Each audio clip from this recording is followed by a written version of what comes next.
actually grew up in Arizona, down in southern Arizona, in a little town called Douglas, down on the Mexican border south of here where we're at in Tucson. Got my undergraduate degree at Arizona State. I went to law school at St. Mary's University, which is in San Antonio, Texas, and then eventually started my legal career in Phoenix.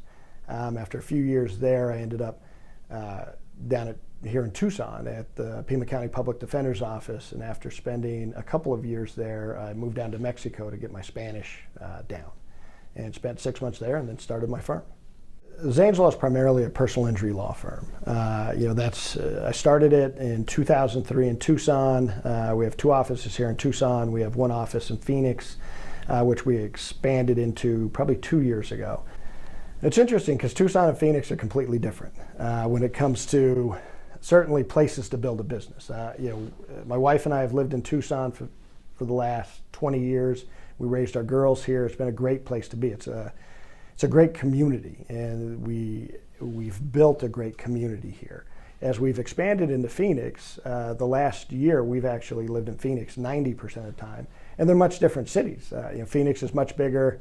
It has much less of a community feel to it, but it also has a lot of things to do. I mean, it's a big city with lots of stuff going on, and we still we go back and forth between Tucson and Phoenix. And so again, it's I guess maybe that's one of the things that's made me fortunate, is having the benefit of 2 different worlds to a certain degree.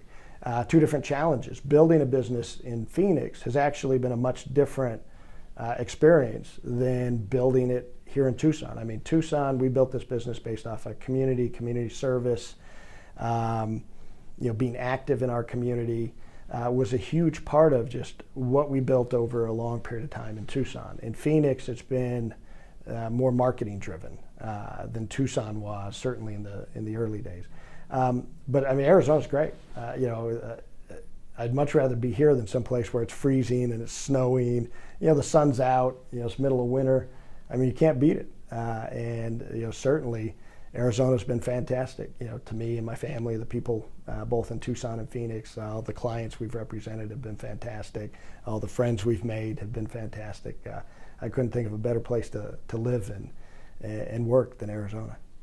Community has been a huge part of our firm, and actually, quite honestly, building our firm. And the reason we started doing it is just because community involvement was just a hugely important personal thing to both myself and my wife Claudia, who was involved in the firm for a number of years. And that was important to us. And so really what we did was forced it to be important to everybody who worked for us. And so over the years, I mean, we've done everything from, we've generally approached community involvement on a quarterly standpoint. So every quarter, the firm does some sort of community involvement as a firm. Every year we do our teacher school supply giveaway, which is now, I think this next year in 2017 will be on its 7th year, I believe. And so we've done that for years. We continue to do it. It's a huge part of our firm culture and what we want to do. And it's just been amazing. It's been a fantastic piece of what we've done. And our goal is to do as much of it as we possibly can each year, and kind of balance that with work and who we have and the community service things that interest them. But yeah, it's been phenomenal. When do you need to hire an attorney? Who do you hire? How do you take care of whatever your legal needs are? Because the landscape has certainly changed over the years and continues to change with technology. And especially as lawyers become more and more expensive.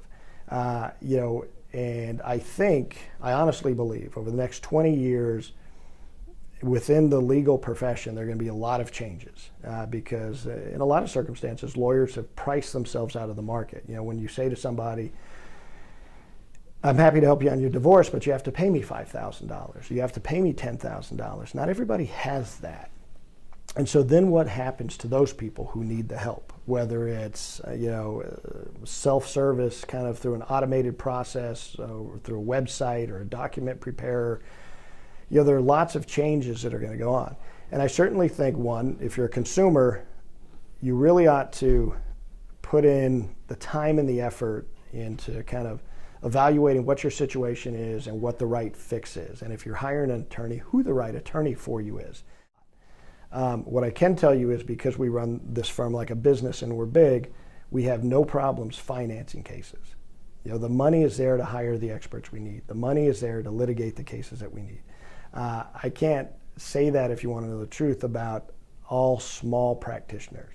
You know, again, it just depends on how they run their practice.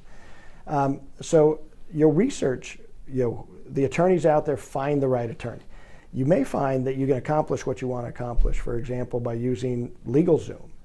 I used LegalZoom to do a lease 2 weeks ago. You know, to get the basic framework of the lease, put it together on a building that we were putting a tenant in.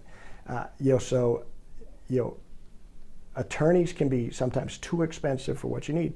But I don't know that you know, your normal individuals know that there's so many different options out there. And if they do some research, go out on Google, research what you're looking for, what you need, you may find that you're able to accomplish what you want without even hiring an attorney. And then if you need an attorney, you really ought to put a lot of effort into finding the right attorney.